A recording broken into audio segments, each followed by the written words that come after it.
What's up, Tiger fans? Happy New Year, and welcome to another episode of the Tiger Sports Report. I'm Ethan Scott, joined alongside my co-host, Cody Eich. Cody, how you doing? I'm doing good as always. How about you? I'm doing great, Cody. We are joined alongside two varsity girls wrestling athletes here, Ashton Sagely and Jordan Toddhunter. How are you two ladies doing today? We're good. I'm good. How are you? We're doing good. We're doing good. So, you know, you guys have started your guys' season. It's going pretty good so far. There was a coaching change in the offseason. How are you feeling so far about Coach Adams throughout this year? Let's start with you, Ashton. I think the coaching staff has gotten progressively better throughout the entire wrestling season. We adapted pretty well to her, especially since her being new. We didn't know how she was going to be like coming into the season, but I think we definitely like the new coach change. I remember at the beginning of the season I was a little worried because I'm just not a big fan of change in general, and Cassie had been here since I've started wrestling.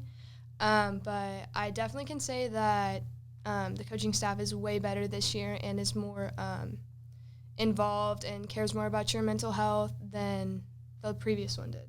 What are you two looking forward to the most as the season progresses?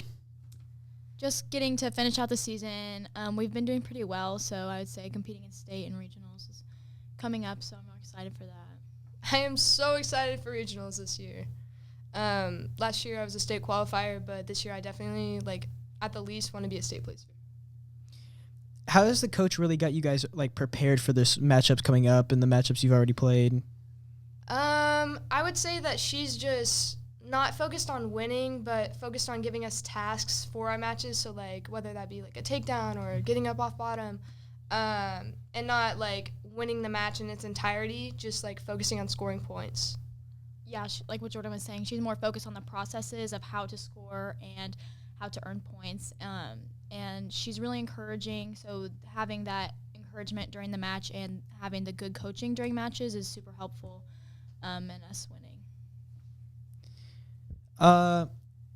What, are we going to the game now? We're going to the game? Yeah, all right. that's what I thought So we you were got okay. So we're going to be playing now with you two. Would you rather? Basically, Cody and Ashton, you guys are going to ask us, would you rather this or that? And me and Jordan do the same thing for you guys. So do you guys want to ask us questions first? Yeah, we can ask first. Are we going to go back and forth or just? Yeah, sounds good. Would you guys rather have Coke or Pepsi? I'm a Coke guy myself. I'm a Coke person for sure. Would you guys rather celebrate Christmas or Thanksgiving? Probably Christmas. Definitely Christmas. Okay. Would you rather eat Chick-fil-A or Popeyes? Chick-fil-A without a doubt. That oil will be good. Yeah, Chick-fil-A. I feel like Popeyes is really greasy more than anything. Would you rather vanilla or chocolate? I'm a big vanilla person. I'm not a big chocolate person. Weirdo, bro. What? Like SpongeBob. I don't rock with chocolate like that. I'd have to agree. I don't like chocolate, so vanilla that's all what's the up. way. At all? Ooh. That's what's up. Okay. Do you guys prefer day or night? I feel like I get more done during the day, but being up late at night, just chilling. I mean, it's nothing beats it, man. Nothing beats it. The night is so peaceful. The day is so busy, and you have a sense of urgency to get stuff done. I like being able to relax at night. Alrighty, big one here, guys. Would you rather eat at Taco Bell or Taco Bueno? I'm a Bueno guy. Oh yeah. I don't like Bell. I threw up the one time I had it. Oh my goodness. Definitely Taco Bueno. Their queso is just so much better than Taco Bell's. Would you guys rather go into the future or go back into the past? I'd rather go back to the past. I would rather reminisce as well. I would rather relive my childhood or something. Would you guys rather have an iMac or an iPad? Probably an iMac. I feel like I get more done with that than an iPad. I would choose iPad because it's more portable than an iMac is. I mean, the iPads are still pretty portable. But would you guys rather have red hair or blue hair? I know that's hard for you, Ethan, since you don't have any hair. You were the same thing last month, right? Yeah. Anyways, I'll go red. Playboy Cardi. Go red. Oh my goodness. I think I'd rather have red because it would fade better. True. All right. Would you guys rather eat with a fork or a spoon? Probably a fork. I feel like I can get more done with the fork. Like I can stab stuff and I can also like curl it around it. So probably that. What about cereal? I'm not a big cereal guy. Like to start off with. Same here. So Same You here. can eat cereal with a fork. It's so just awkward. no milk though. But what about like Jello? You can eat Jello. You can eat Jello with a Jello fork. That's what I eat Jello with. Fair enough. I would choose a fork. Would you rather eat spaghetti or Alfredo? Alfredo. Oh, Alfredo all without a the doubt. way. Chicken Alfredo is the All the greatest dish of way. all time. Oh Literally my gosh. favorite. Olive Garden. That was our last Not one. Olive Garden, but yeah. We got one last one here. Would you rather have 100 cats or 100 dogs? I feel like cats because like they'd be smaller than most dogs. Because if you had 100 dogs, you don't know like what like you're gonna get. There's gonna be a lot of variety, but the cats are gonna all be like small. I feel like it'd be more hairier, but like they're all gonna be small cats. What about the litter box though? Yeah, we'll figure out a way. I would choose dogs because that just gives you an excuse to buy a lot of land.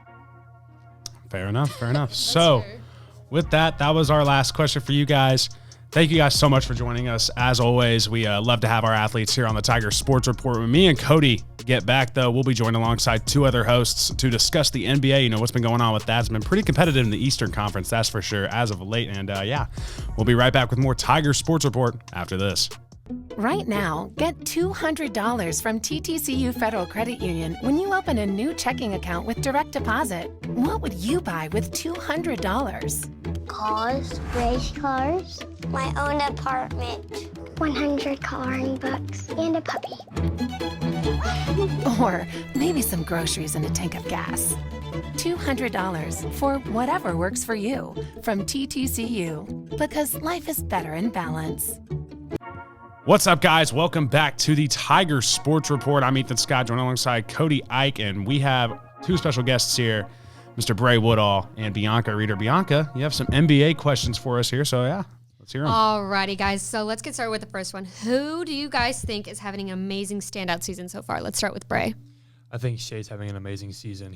He should be a starter in the All-Star game, in my opinion. But he's been having he's like top 5 in scoring in the league right now in total points and average. He's just going crazy right now. Cody. I think like stat wise, obviously you got the guys at the top of there, but I'm gonna say like one of the lesser like well-known guys because everybody else is going crazy. I'm gonna say Zion because Zion has something to prove. Because he came into the league obviously being like really big, like LeBron was coming in, he got compared to him, and then he got injured, and everybody started like not really knowing if he's gonna be a bust. Bust rumors went around, and he's really proven them. Pelicans are like the second seed right now, and they're winning a lot of games and playing good. I'm gonna have to agree with Cody and Bray. One of my best friends outside the podcast, he's a huge Thunder fan, so I'm always giving him like slack about the Thunder, you know, just to mess with him, but. I mean, when I see talent, I call it out. Shai Gilgeous-Alexander is having an incredible year, and he definitely, like you said, Bray, in my opinion, deserves to be an all-star starter. And, I mean, let's also not forget to mention, I mean, it's kind of mainstream. Everybody knows this at this point, but Luka Doncic, dude's insane, nuttiest, like one of the nuttiest seasons we've seen from a player in a long time. And also Donovan Mitchell. I mean, he's led the Cavaliers to a 4th seed right now. They're a 4th seed team, and the Cavaliers – without LeBron are usually pretty trash tier basketball. So, I mean, it's very, very fun to watch. And those are definitely my 3 standouts this season. Alrighty, my next question is, how are we feeling about the Nets this season? Let's start with Ethan. The Nets are doing incredible. I know we had a controversy earlier in the year with Kyrie. We're not going to go too in detail about that. But, I mean, he's playing his heart out. I mean, he had this putback dunk I saw against, I don't know who it was against, but it was freaking nuts. Like, I don't see Kyrie Irving dunk that often, so seeing that type of stuff's crazy. And, I mean, his ball handling skills are just amazing. And, you know, Kyrie's doing what Kyrie does. And, of course, Kevin Durant also doing what Kevin Durant does. I mean, it's just been so fun watching the Brooklyn Nets this season. And, I mean, honestly, now that duo is actually at, like, peak performance right now, I'm really, really trying to see how far they can go, not only just in the regular season, but in the playoffs. Like, it's going to be fun to watch. I think the Nets are obviously doing good on a big game, like winning streak right now. KD and Kyrie both showing up. They should have shown up before with the James Harden team. Everybody thought they were, and so they kind of wrote them off. I think ESPN had them going 42-40 at the beginning of the season.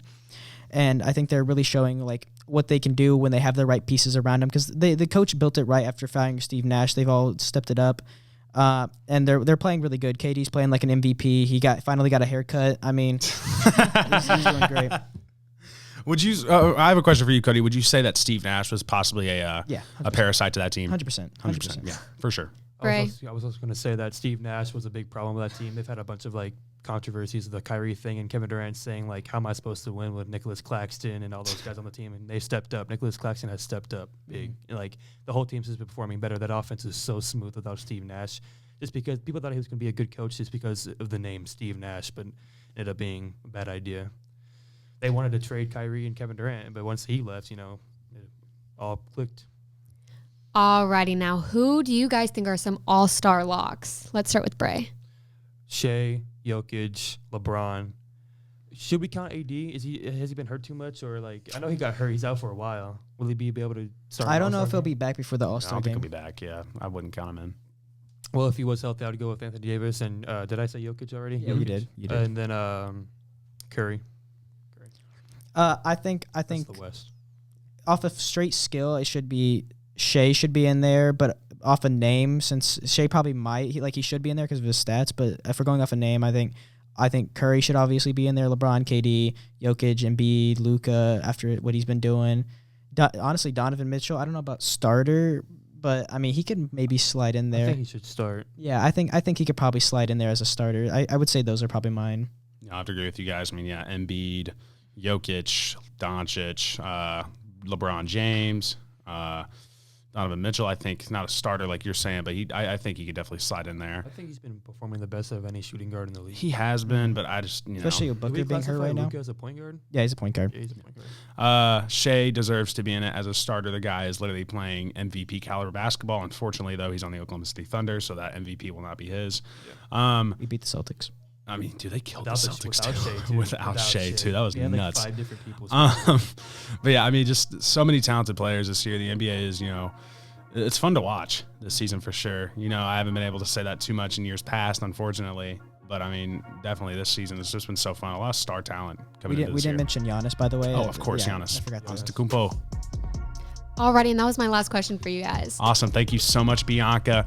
End of the NFL season is upon us, guys. When me and Cody get back, we'll be joined alongside some more guests to talk about the NFL, playoff seeding, all that good stuff. And we'll be right back with more Tiger Sports Report after this. Recently, you've had to put your life on hold, and we're with you in this. At Ascension St. John, we're now open for appointments, and we are fully prepared for your safety and our care. As we open our doors again, our doctors, nurses, and care teams will continue to wear personal protective equipment. We've taken even more steps to clean and stringently disinfect all areas. We will maintain distancing in our waiting rooms, and will continue to limit visitors. And we will still screen all staff to protect their health and yours. Our emergency rooms are here 24/7. Please do not delay care. We're still delivering babies and performing surgeries. And we're open for your appointments, from specialists and surgical care to routine care and health screenings. Ask us about virtual visits. Ascension St. John continues to care for you, as we have been for almost a century. Thank you for trusting us. What's up, guys? Welcome back to the Tiger Sports Report. We are now joined alongside Jaden Stewart and Noah Manis. Guys, how are you two doing today? I'm doing good. How about you, Jaden? We're doing good. We're doing good. So, the NFL season, it's starting to come to an end. Next week is Week 18. But I think we should definitely start off this segment with more of a dark subject matter thing to talk about. Damar Hamlin, as we're recording this right now, today he opened his eyes. He's still in critical condition technically, but just Jaden, we'll start with you. How do you feel like the NFL, ESPN, when they were doing the game? How do you feel like people handled it? Do you think it was handled correctly? I feel like the NFL should have delayed the game earlier, but ESPN did a really good job, like just knowing what to talk about and filling the viewers in and stuff. Yeah, I think they're giving like a little bit too much hate on T. Higgins. I mean, he just made a football play, and he should not be getting that much hate, And it's just stuff happens, and so 1 in a million chance, and I don't think it should have gone on him. It's a 1 in a trillion chance for sure. I mean, I was watching a sports medicine video about it, and like it's literally like the rarest possible thing that can happen to somebody. So it was definitely weird, the fact that it happened. And we've never seen an injury like it in football before. We've seen broken legs. We've seen Joe Theismann. We've seen Alex Smith. We've seen a dude paralyzed on the field in Cincinnati as well with Ryan Shazier. We've seen Vontaze Burfict absolutely destroy Antonio Brown's helmet and knock that man out in Cincinnati. I feel like Cincinnati's cursed. Low-key. Yeah, a lot I of was the thinking major, about that. a lot of the major injuries are in Cincinnati. It's too. kind of weird. I don't know why. It happens there all the time. But, yeah, let's just move on. We're hoping for the best for DeMar Hamlin. Hopefully he can get back to playing football at one point. But, I mean, got to stay realistic. Just get out of the hospital first. We're hoping for the best for number 3. Anyways, let's talk about NFC and AFC seeding for the playoffs. So far, the NFC East is not decided yet. It's still technically right now between the Dallas Cowboys and the Philadelphia Eagles. And what would determine who makes it as the first seed would be based off point differential and whoever wins the NFC East, basically. So, Jay Nuss talked to you about it. Who do you think is going to win the NFC East and become the first seed in the NFC? I still think the Eagles will hold on as long as Jalen Hurts plays at his potential and is not hurting. They should be able to still win it. I think Cowboys got this. They're playing lights out. Oh, yeah. During the middle of the season, I was like, yeah, Eagles are not going to be, first round. They're going to be first-round exits and stuff. I was like, yeah, now I believe that Cowboys have got this. They're going to be, they're going to have the first round bye, and they're going to blow past everyone. I think, personally, that Kayvon Thibodeau turns into Kayvon Himido and absolutely kills Gardner Minshew in that pocket in Week 18. I'm hoping for the best for the G-men. If you remember last year, I believe the Eagles kind of sold in Week 18 to make it to where the Commanders can make it into the playoffs. Is that correct, Cody? I can't remember off the top of my head. I believe so. I believe something like that happened. It made it to where the Giants couldn't make the playoffs. So the Giants, they're going in there with some hardcore revenge in their hearts right now. And I think they're definitely going to make the Eagles pay. I think if the Eagles somehow win, it's going to be maybe by a touchdown. I think the Eagles are going to lock up the first seed just because of the way it's looking wide. The Giants can't go up or down in a rank no matter what the outcome of the game. We don't know if Jalen's going to play or if it's going to be Gardner. Gardner has been the greatest. If Jalen plays just even not at his full potential, I think the Eagles will be fine. The only thing I can say about the Cowboys is I think ever since Dak came back, I think they've had the highest scoring offense of any team, so I'll give them that. But Boston Scott, he always plays good against the Giants. He always gets a touchdown at least. The Giants aren't going to start their starters. Most likely, it's possible they do just because they don't like the Eagles or something like that, but they have no reason to is the way I view it. And they're not I don't see them Saquon getting 25 carries. If Saquon does play, it's going to be probably 12, 8, somewhere in there. I see you bring up the fact that they won't move up or down. I get where you're coming from. But let's look back at last season. Football is a very competitive sport. Raiders, Chargers, Week 18, take the tie. Derek Carr called the timeout and did not take that tie. Can you tell me where Derek Carr's at right now?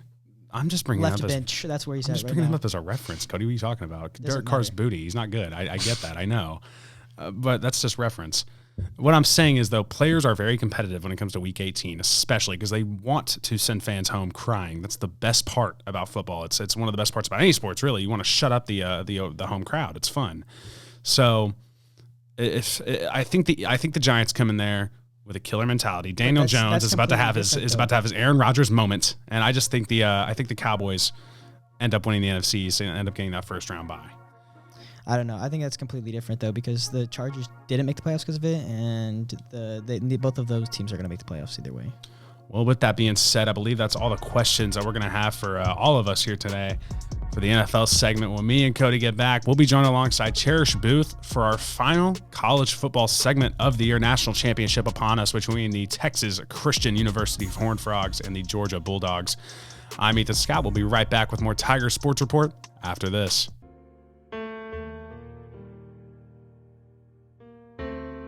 For families who like to build their wealth while staying liquid, we have flexible rate CDs to keep your funds working hard, even when you're not. First National Bank of Broken Arrow. The right balance. Hey everyone, welcome back to the Tiger Sports Report. I'm Cherish Booth alongside Cody, Eich, and Ethan Scott. Let's talk some college football. So, Cody, what did you think of the Georgia versus Ohio State game? I think Georgia was the better team, and I think I think I had them winning going into it, but after obviously the outcome and everything, I almost think Ohio should have won. They played really good. Stinson Bennett played good, but he's just not like that, and I I don't know. That might be the downfall of Georgia when it comes to the TCU matchup, but we'll get to that later. Ohio's kicker obviously missing that big game-winning field goal from 50. I don't know. He was too far left. It's just I don't think he missed it that bad. Even as a college player, like you're going to be in the NFL. So, well, not anymore, but you would have been in the NFL soon. And now he's just now he's probably not even on the college roster. Probably not even in college. It was his senior year, actually maybe even a fifth-year senior. I remember looking at his Twitter, and he posted something about, like, one last dance or something like that. That game, C.J. Stroud proved why he should have won the Heisman Trophy, in my opinion, over Caleb Williams. 4 touchdowns, about 425 passing yards. Dude was a beast. Literally played like it was Road to Glory on a NCAA Football 14. The guy had no fear in his heart. Dude was playing amazingly. And we're talking about the kicker. It's a lot of pressure, in my opinion. I think him missing it that wide left, it's like playing Madden when you just purposely aim left on a kick. Like, it was so left. Like, it was crazy. It reminds me of Florida State and Miami way back in the day. There was a wide right kick back in the day. I think it was from the Hurricanes. It's just unfortunate to watch, and it's so much pressure, though, on the guy. It's a huge bowl game and a huge scenario, huge implications to make the national championship off this one kick. And also, plus, it was 11:59 when he went for the kick. Hit midnight once he missed. That just started off 2023 with a bang. So, it's just it's tough to see. I wanted Ohio State to really make the national championship. And I mean, it's just tough to watch. But yeah, C.J. Stroud played amazing, and I can't wait to see what he does in the NFL. It's gonna be so fun. So, Cody, what did you think of the Michigan versus TCU game? Last podcast, I believe I said Michigan was going to win either way, even if it was a blowout or a shootout. Obviously, I'm wrong after seeing the outcome. I'll admit that one. I'll take the L on that one. I was wrong. I didn't trust Max Duggan. I didn't trust TCU's defense. I didn't trust TCU as a whole, I guess. But it was it was very fun. It was a very fun game. I think 51-43 was the final score. Michigan did go on a little run there at the end, and I was getting a little scared. I thought maybe they could come back. Maybe my prediction could stay, because I was thinking about this. I was like, I'm gonna have to go back and admit that I was wrong. But TCU surprised everybody, and I mean, they should be glad. I don't know how they'll do though against Georgia. A lot of people was doubting the TCU Horned Frogs. I think Max Duggan proved why he should have been second in Heisman voting over Caleb Williams. I just don't like Caleb Williams. Not even an OU fan. I just think he's overrated. And he had like maybe 2 or 3 really, really good games this season, in my opinion. One of them against UCLA. I watched it. It was a freaking masterclass. But, yeah, Max Duggan played his heart out. And, they was talking, again, mad trash on the TCU Horned Frogs against those Michigan Wolverines at Ann Arbor, the Big Ten powerhouse school that should have blew out the Big 12 school. So, seeing TCU win the way they did, just incredible. Max Duggan plays his heart out every single game. I feel like he played his heart out against K-State in the Big 12 championship. They unfortunately lost that game. But, I mean, you know what I mean. Just the dude's insane to watch. He's so fun. He's bringing new life to TCU. And I think TCU after this season – not, especially if they somehow win the national championship. I know it's so unlikely, but if they're able to win the national championship, this is going to be a recruiting school for years to come. I mean, they kind of remind me of Clemson right now, the way they're playing. They're just now starting out, in a dynasty type of way. And I mean, if it can continue, it's going to be fun football to watch. And, speaking of the national championship, I think Cherish has one more question for us about that. Yes, so last question. Cody, be honest. Who do you have for winning the CFP National Championship? Georgia, and I'm going to doubt TCU again, and I mean, they might pull off a miracle, but Georgia's roster is just way too good. As much as I don't like Stinson Bennett, and I think he's just not that good of a player, and I don't think he should have even been a Heisman candidate, he wins a lot. That's why they had him up there, and I mean, he could obviously win a lot, win this championship game, because he has such a talented roster and a talented defense and everything going for him, while Max Duggan really don't have anything. I mean, if we're being honest, that TCU roster is not the greatest. He's really pulled off a miracle, making them as good as they are. He's a wide receiver that's an All-American. I forgot his name, but that dude's really talented. So that's a really good person to throw the football to. Yeah, but like compared to Georgia's team is way more stacked, and that's what we're comparing. That's what I'm comparing it to, since that's who they're playing. Based on ESPN analytics, TCU has a top-ranked offense, but Georgia has a top-ranked defense. So that's definitely going to be a decider. It's the best. It's a top 5 offense versus a top 3 defense. You know what they say back in the day? Defense wins championships, Mr. Cody Eich. That's what I'm saying. But in my personal opinion, all jokes aside, Georgia should win the national championship. I'm not personally doubting TCU. I want to see them win. I would That'd be love interesting. to see the Horned Frogs lift up that national championship trophy. But, Paul Feinbaum said it pretty well. You talk a lot of smoke about Stetson Bennett. But, Paul Feinbaum brought up a really good point. He is probably one of the greatest closers in the history of college football. Paul Feinbaum even referred to him as Tom Brady of college football. The guy knows how to win games, and you said that too, and it's the truth. He knows how to win football games. It's so fun to watch for Stetson. Not fun necessarily. The dude's like 30, right? How old is he? He's 28. 28? Pretty sure. Oh my gosh. He's 28 or 26. He's the same age as Lamar. I think Lamar's 26. Oh, man. He's just, but yeah, probably one of the greatest closers in all of college football history. And I just think the Georgia Bulldogs should have this one in the bag. But again, I'd love to see the Horned Frogs do it because, like you said, it'd be so interesting to see them lift up that trophy. That's all we have. Awesome. Guys, thank you for joining us in this very first episode of the new year here in 2023 for the Tiger Sports Report. I'm Ethan Scott, joined alongside Cody Eich, and we will see you guys next week.